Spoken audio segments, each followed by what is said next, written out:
Long moves that the rules be so far suspended so that House File Number 76 be recalled from the Committee on Energy, Finance, and Policy, be given its second and third readings, and be placed upon its final passage.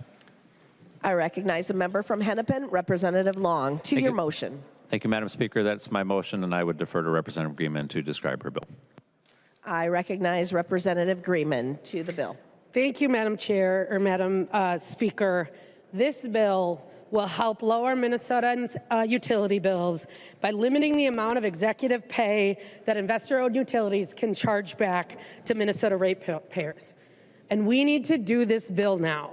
I think you'll get handed out to you an article that happened a couple weeks ago that in Minnesota we learned that Xcel's CEO, Robert Frenzel, got a 45% raise.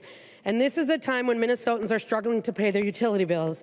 Xcel decided to give a $4 million raise, and CEOs want Minnesotans to pay for it.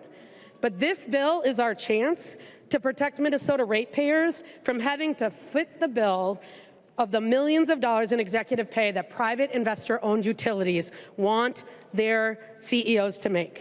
This bill protects ratepayers. It does not, they can decide to pay their CEOs whatever they want. But this bill says you can't charge it back to ratepayers. It caps what private utilities can charge to ratepayers at the level of our chief executive, the governor. Minnesota ratepayers should not pay more for the CEO of Xcel or CenterPoint than we pay our chief executive.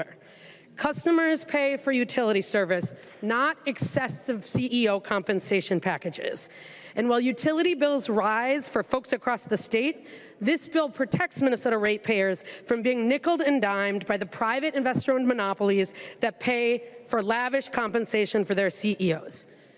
This isn't a hypothetical problem. These investor-owned utilities are making big profits at the same time Minnesotans are just trying to pay their utility bills.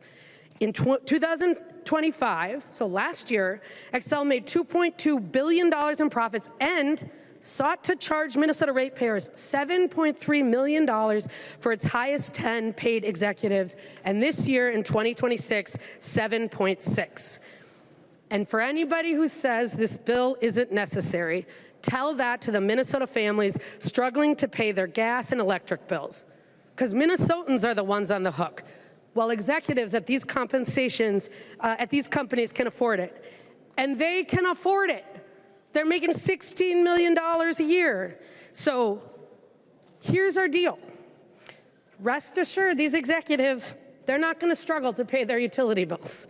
But for the Minnesotans who are struggling, this bill will help them afford their utilities, and this is an easy green vote. And Madam Speaker, I'd like a roll call. A roll call has been requested. Seeing 15 hands, there will be a roll call. Further discussion? I recognize the member from Lyon, Representative Swedzinski. Thank you, Madam Speaker. Thank you, members. Would Representative Greenman yield for question? Representative Greenman will yield. Representative Swedzinski. Thank you, Madam Speaker. Representative Greenman, just kind of talking about it, we talked a little bit about this bill in committee, House File 76. I forget kind of what, from a conversation standpoint, kind of what kind of impact do you think that would have on ratepayers if your bill would, maybe an individual, what kind of an impact that would have on an individual ratepayer per year? Representative Greenman. Thank you, Madam Speaker. I don't have, and I think because we're talking about a future decision that we would restrict, don't have it in front of us. What I do know is the PUC took this action to try a couple of years ago to cap these rates. What we do know is if they are charging ratepayers millions of dollars in compensation that goes directly to Minnesotans, that has an impact. And anything we can do to lower that impact is a good idea. We are not saying that CEOs can't pay, that Xcel can't pay Robert Frenzel $60 million. What we are saying is the amount that they can charge to ratepayers has to be capped at the amount that the governor makes, because that's what we pay our chief executive. Representative Swedzinski. Thank you, Madam Speaker. And just maybe a follow-up to Representative Greenman, if she would yield again. Representative Greenman will yield. Representative Swazinski. Thank you, Madam Speaker. Just for, from a standpoint, I kind of remember maybe it was like $7 million potentially this would impact ratepayers or investors, or I think it could be debated whether it's ratepayers or the investors side where some of this compensation comes from. Would you agree that it's about $7 million? Representative Greenman. Thank you, Madam Speaker. I think the $7 million you're talking about is in 2026. Excel asked $7.3 million of their compensation to be charged to the ratepayers, 7.6 in 2026. That's just Excel. So that doesn't include CenterPoint or the other investor-owned utilities who would be covered. And Madam Speaker, this is just the amount that they want to charge back to the ratepayers. How much investors pay for compensation isn't a part of this bill and isn't a part of that figure. Representative Swazinski. Thank you, Madam Speaker. And I think that is true, that a vast majority of compensation does come from the investor end of this. And I do appreciate the idea of the bill when it comes to saving a ratepayers' compensation. And it's my understanding, Madam Speaker, if Representative Greenman would yield for one more question. Representative Greenman will yield for one more question. Thank you. That's it. I promise. Swazinski. Thank you. Representative Greenman, what does the governor make per year? Representative Greenman. Thank you, Madam Speaker. I believe it is this year, the Compensation Council sets it. I think it's around $177,000 in 2026. Representative Swazinski. Thank you, Madam Speaker. And I think, I believe the motion just prior to this was to bring House File 3819 to the floor, which was talking about fraud and recovery of fraud dollars. And if you remember some of the numbers being thrown around, that was about $9 billion that the state of Minnesota has lost under the leadership of Governor Walz. And I think when you, sometimes folks, you get what you pay for. $176,000, I think most Minnesotans would argue, is entirely too much money. Friends, when we're talking about fraud and we're talking about the realities of impacts on ratepayers, when we're talking about the impacts and the impacts on taxpayers, we are talking about real dollars, friends. $9 billion. Representative Greenman said it potentially could impact ratepayers $7 million if this bill would move forward. Wow. All right. So when we have jurisdictions, when we have things that we oversee, and we say, you know what, $7 million is going to impact ratepayers in a major way in our state of Minnesota, what would be the ramifications of that? We might drive some talent from Minnesota. I know we're seeing that with Health Partners. We're seeing that with Target. We're seeing that with other large businesses leaving our state when it comes to CEOs, job creators, visionaries, people that are making the economy grow here in Minnesota. And what is the DFL's majority answer to chasing folks out of our state? Let's chase them a little harder. Friends, $7 million does impact.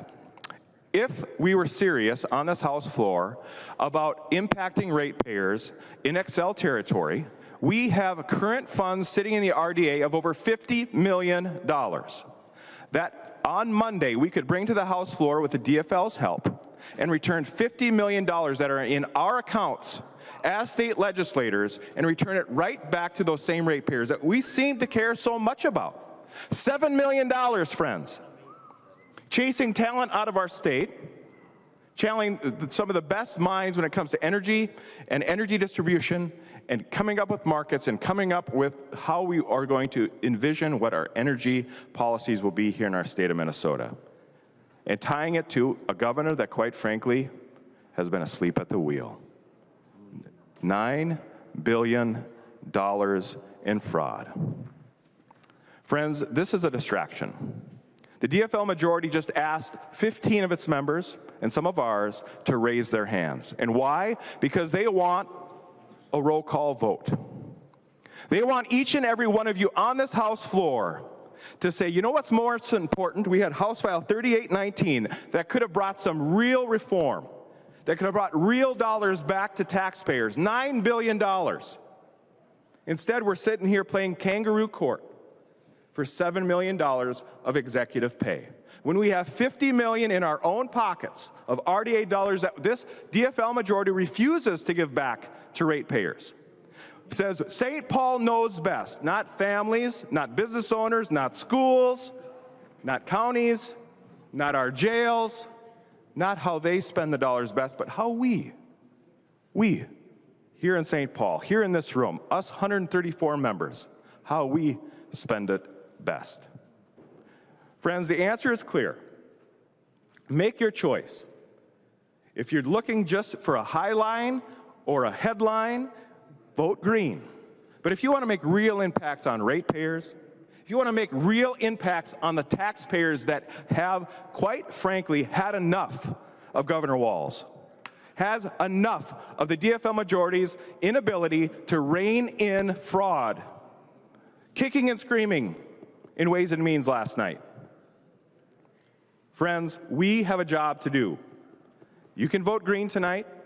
You can declare an urgency over $7 million, or you could have done literally billions in the bill before. Friends, we could bring an energy bill. That would make a real impact when it comes to ratepayers. One of the last bills we heard in committee would have returned over $3.6 billion to ratepayers. By what? Putting ratepayers first and saying, state government, get out of the way. Whether it's reform in a number of programs, a number of mandates, a number of forced spends on the behalf of political will on our ratepayers across the state, nuclear cask fees, carbon-free by 2040. The market will find balance unless the thumb of government is weighing heavy on political friends. Friends, I would recommend a no vote on this motion.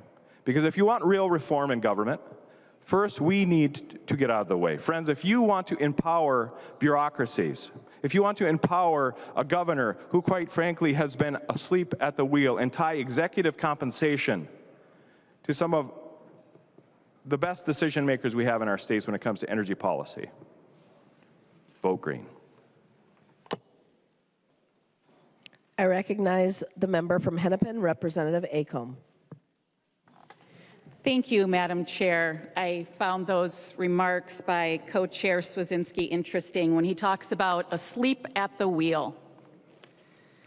That's how I can describe his participation in committee this session. We had Point of order. bills. State your point of order. Madam President, members, we have Masons. We're not supposed to invoke personalities. It's absurd what we just heard on the floor of one co-chair invoking the personalities of another. That's uncalled for. Please rule the speaker out of order. Members, confine your comments to the subject at hand, which is the suspension of rules on House File 76. Representative Acomb. Thank you, Madam Speaker. We'll circle back to Representative Greenman's bill. And we in Minnesota have utilities, especially our investor-owned utilities. And in essence, they are given a monopoly market in exchange for regulation and oversight. And when we have a utility that has no competition and no other place for customers to buy their energy, it can become a problem. And so, as the bill that we have before us talks about, we want to ensure that the ratepayers in that utility jurisdiction are not paying for excessive executive pay. We're not saying that the utility can't make or offer excessive executive pay. The shareholders can pay that instead of the ratepayers. What we're seeing in Minnesota and all across the country right now is an energy affordability crisis. They indicate when your household bills, when your energy bills of your household income are more than 6%, you're energy burdened. And there's a lot of people in Minnesota that are energy burdened right now. And that continues to, those numbers continue to grow, especially in reaction and in response to some of the actions at the federal level. We have, in Minnesota, we buy a lot of electricity and oil and natural gas from Canada. And now we're impacted by the tariffs that the federal government have put on Canada. So that's, again, another way that we are impacting ratepayers. Minnesota is a part of a regional grid, MISO. And so everything that goes onto that grid and it's sold in a market. And because of actions, we're in the Midwest market, and because of actions from the federal government that are preventing planned closures of dirty and expensive coal plants in other parts of the country, again, it's impacting ratepayers here in Minnesota. In committee this year, we heard that because of the extension of a coal plant in Michigan, it will impact Minnesota ratepayers at the cost of $45 million. And that's just one plant. There were 2 additional plants in Ohio that have also been extended by President Trump. So as we look at reasonable caps on executive pay, similar to what our state executive is being paid, that is a reasonable amount of money to expect ratepayers to cover. We heard this bill in committee and heard testimony from impacted people, and we had a vote on that bill that day, and it passed on, or excuse me, it didn't pass in our 50-50 committee based on party line votes. The Democrats supported reasonable caps and accommodations to ensure ratepayers are not being overly burdened by excessive executive pay. The Republicans didn't see it that way, and they voted against it. So as we look at that decision and many others that we heard in committee, many other bills, many other hearings that we had, and the lack of willingness to come out of committee with any kind of a bill, even on things that had shared agreement, is an indication of how willing or interested the other side of the aisle is on addressing the challenges facing Minnesotans today. So, members, I think the green vote, the choice is obvious. We need to be declaring an emergency or an urgency to take this bill up and pass it today so that we can be making sure that Minnesota ratepayers are not footing the bill for excessive executive pay. Thank you, Madam Speaker.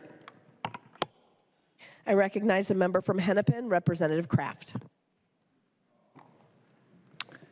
Thank you, Madam Speaker. Thank you, Representative Greenman, for raising this. We need to do this. You know, XL, Centerpoint, these are monopolies, as was pointed out. And their returns are very safe, and yet they are making right now net profit margin 13.76% and a return on equity of 9.36%. They are doing very well as a monopoly provider.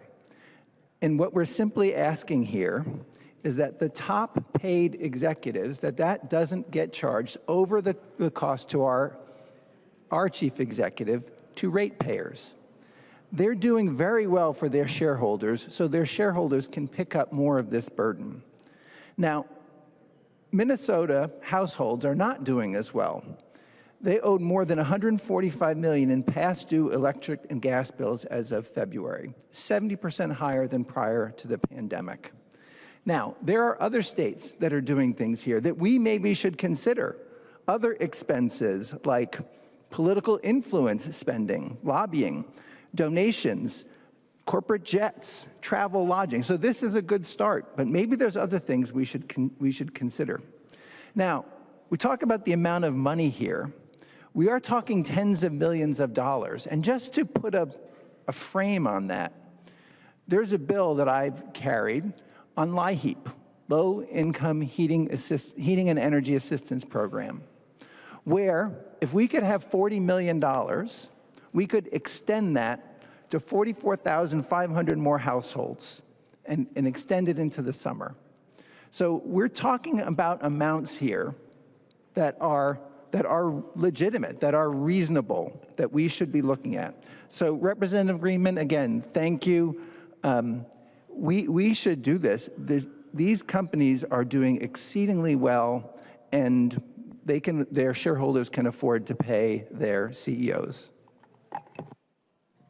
I recognize a member from Rice, Representative Purcell. Thank you, Madam Speaker, and I would request a call of the House. Call of the House has been requested. Seeing 10 hands, there will be a call of the House. Thank you, Madam The clerk will Speaker. take the roll.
Further discussion? I'm sorry, the clerk will close the roll. And Representative Purcell, you still have the floor? Thank you, Madam Speaker. I yield the floor. Okay, thank you. Next on the list is from Olmsted, Representative Smith. Thank you, Madam Speaker. We've been talking a lot in this session about people who take advantage of our system to get rich on the taxpayer's dollar. No one is better at this scheme than big corporations and their backroom executives raking in huge fortunes off the backs of taxpayers. And conservatives, for years, including last year, have defunded public programs for fear of people gaming the system. I'll tell you what, members, there's no welfare queen like big business in the United States. They will take from our system, fleece the taxpayer, and give nothing back. Our tax dollars should not go to the very corporations that are price gouging our people.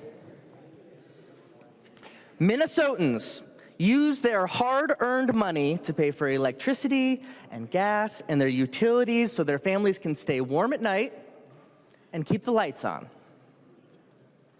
And these publicly traded companies take that money and shower fortunes on their executives. Let's talk about one of those companies, shall we? Xcel Energy. In 2025, Xcel Energy had a U.S. income of $1.75 billion. Off of that huge amount of money, how much do you think Xcel paid back in federal income taxes? It's less than every single person in this room because it is $0. That same year, their CEO made just a hair under $16 million, which is 123 times more than the median employee at Xcel makes. And according to the company's own documents, $2.5 million of that CEO pay came from Minnesota jurisdiction of that company. $2.5 million. That's money that Minnesotans around the state are agonizing over at kitchen tables when they look at their budgets. And Xcel is taking that and paying it to their CEOs, making those massive bank accounts and stock portfolios just a little bit bigger. That is wrong. And by the way, in the midst of this, Xcel has the audacity to ask for a 13.2% rate increase for Minnesotans over the next 2 years. Look all this up. These are all true facts. So the question before the body is, do you care about these rate hikes for Minnesotans, or do you care about CEOs making more money? The people you represent, that I represent, the communities we come from, are struggling, and they're powered by a massive energy corporation, many of them by Xcel, where these price hikes are paying this CEO's salary. From 2021 to 2025, Cottage Grove residents' rates were raised by 28.4%. Wayzata residents, 28.4%. Lakeville, 22.8% increases on those rates. In that same period, that CEO pay has increased 97%. There's no more giggles over there. Why would you vote no on this bill and protect CEOs who are getting absurdly rich off of Minnesotans staying warm in the winter? You can distract all you want by talking about Governor Walz or other accounts that we have in our state budget. But before you is the question, should taxpayer utility bills subsidize CEO pay? And I still have not heard a reason why you would side with CEOs over Minnesotans.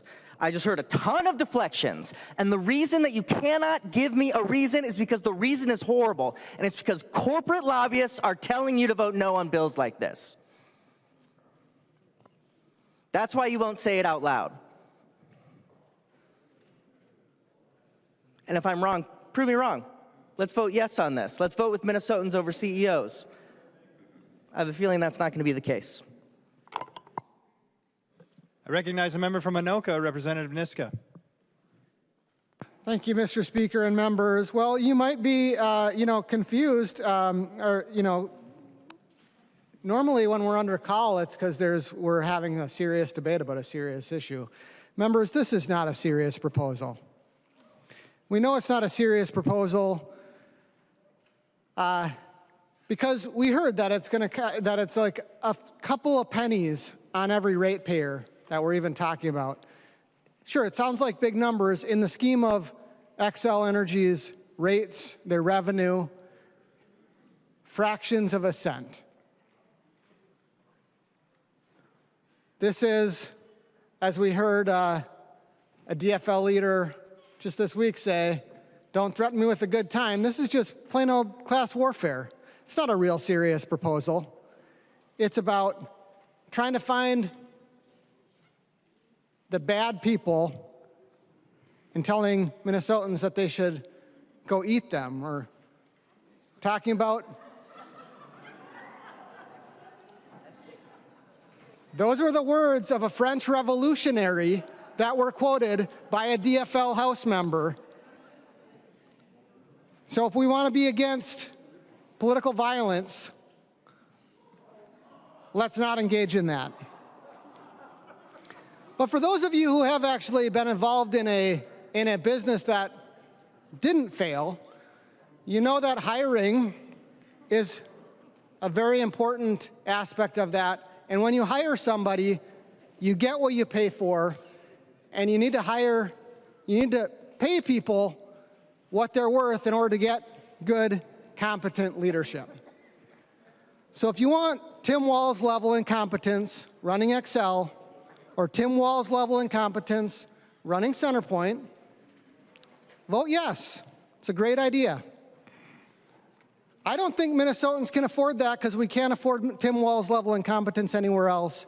We sure don't want Tim Walz level incompetence at the utilities that we rely on to heat our homes, to cool them in the summer, to actually make sure that our electronics charge when we plug them into the wall, because electricity doesn't come out of the wall. We actually need people who understand how to run those businesses to run those businesses. Minnesotans can't afford Tim Walz level incompetence anywhere, including at our electric utilities. Vote no. I recognize the member from Hennepin, Representative Long. Thank you, Madam Speaker. Well, good news for you. We've heard that this is going to be a bill that's going to chase our executives out of the state. Well, we have a pretty good example, which is that Colorado passed a very similar bill, and Xcel Energy operates in Colorado. And guess what? The CEO is still the same, and the CEO is paid the same rate.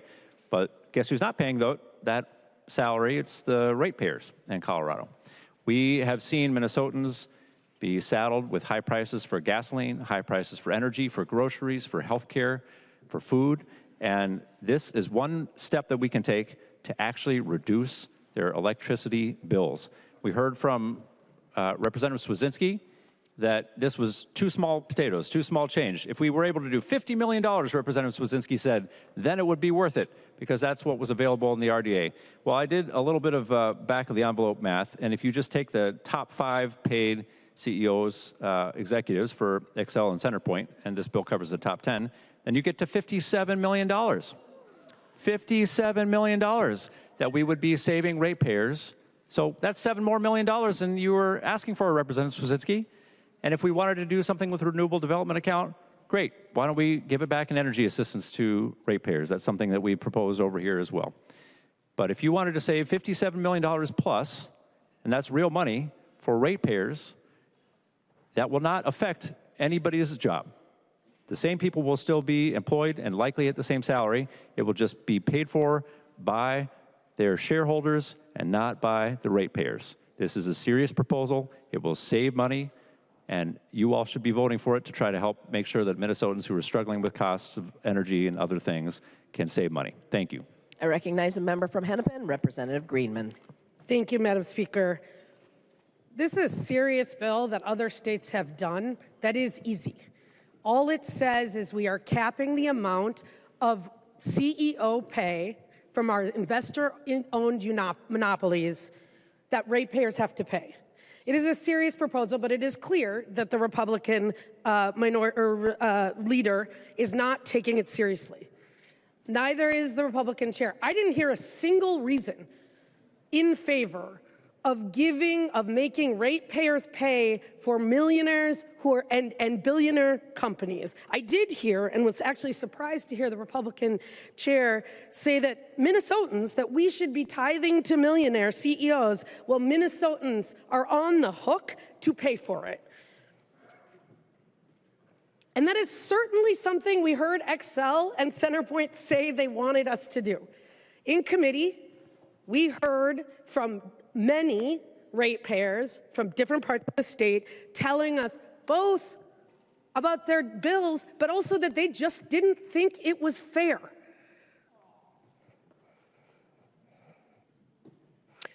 And you know what? When Excel, they sent a lobbyist, and Centerpoint sent a lobbyist, and what they said was the system works fine as it is. Because it does work fine as it is for them. Because millions of dollars of their executive compensation is being charged to ratepayers, and there's nothing ratepayers can do about it because they are a monopoly. And so yes, they don't want us to change this. But we're not here to represent Excel. We're not here to represent Centerpoint. We are not here to tithe to billionaires and millionaires. We are here to protect taxpayers and ensure that with these investor-owned monopolies, that people are getting a good deal. And so here we are. Like many of you, we're not on Energy Committee. And so you're getting to look at this for the first time. And it is a one-page bill. And again, it's not that complicated. All it says is that the PUC can only reimburse rates up to the governor, which is $177,000. So we should be with everybody else. We should be with the Minnesotans. We should be with our people in our community who are saying, don't let these CEOs rip us off. Don't let these investor-owned utilities who are making a guaranteed profit from us also charge us back for our compensation. And if you need any reason, if you're on that committee, to change your mind, the fact that that Excel boosted their CEO salary by 45% this year shows that they can afford it. And if we don't do this, what we're telling them is that you can continue to raise your CEO's salary and Minnesotans will be on the hook. So this is an easy green vote. And I hope that everybody, 90 votes at least, that we do this because it's an easy green vote. And we can go on to all of these other bills we talked about, all of these other conversations. But again, all we are saying here is that we are not going to pay more for the CEOs of Excel and Centerpoint than we do for our own CEO, who makes $177,000. Members, vote green. The clerk will take the roll.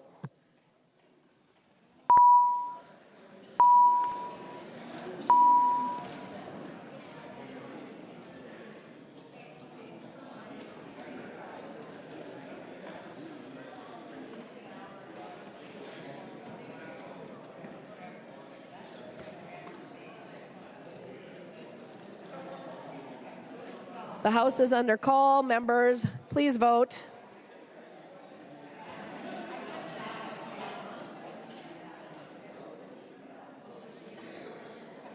The clerk will call the names of the members participating remotely. Green. Green votes green. Green votes aye. McDonald. McDonald, no. McDonald votes no. Momani Hiltsley. Momani Hiltsley, aye. Momani Hiltsley votes aye. Perez Vega. Perez Vega, aye. Perez Vega votes aye.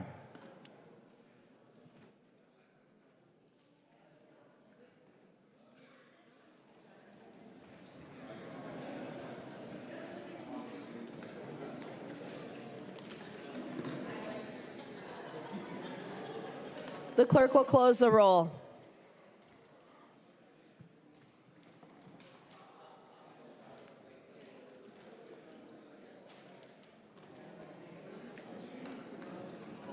There being 69 ayes and 61 nays, the motion does not prevail.